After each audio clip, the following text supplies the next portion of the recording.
তোমাদের যাদের এখনো কোথাও চান্স হয়নি তারা হতাশ হবে না।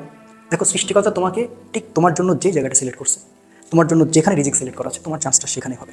দেখো, পৃথিবীর ঘটনাগুলো মিরাক্কেল। আমি একটা ছোট্ট ঘটনা তোমাদের বলতে চাই। দেখো, একটা নদীতে মাছ লাফাচ্ছে, একটা গাছের ডাল সুন্দর করে এভাবে মেলে পড়ছে। হ্যাঁ, তো ওই গাছের ডালে একটা সাপ বসে আছে। তো মাছগুলো অনেক লাফালাফি করতেছে।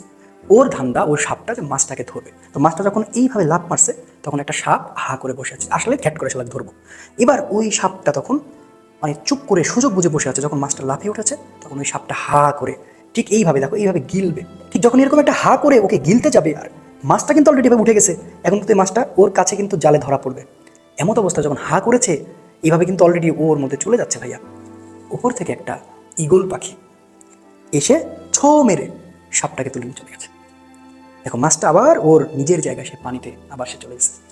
তো ভাইয়া, আল্লাহ কোথায় তোমার জন্য কি সেট করে রাখছে তুমি তো জানো না, আমি তো জানি না। তিনি তো অত্যন্ত দয়ালু। তোমরা জাস্ট পরিশ্রম করতে পারো, পরিশ্রম করতে পারো, আমরা পরিশ্রম করতে পারি, আল্লাহ কাছে চাইতে পারি। এর থেকে আমাদের কাছে আর কিছু করার নাই ভাই। কাজ ছাড়া কোনো ওয়ে নাই, পড়া ছাড়া চান্স পাওয়ার কোনো ওয়ে নাই। কে জানে তোমার কৃষি উচ্চতে স্ট্যান্ড হবে না। তুমি ঢাকা ভার্সিটিতে চান্স পাও নাই, তুমি বুয়েটে চান্স পাও নাই, তুমি রুয়েটে চান্স পাও নাই, সমস্যা নাই তো। হয়তো আল্লাহ তোমার জন্য কৃষি উচ্চতে তোমার জন্য সেট করে রাখছে বিশাল বড় পরিকল্পনা। আমি তুমি কি তুচ্ছ মানুষ, জাস্ট পরিশ্রমটা করতে পারি, এর বাইরে আর কোনো কাজ আমাদের নাই।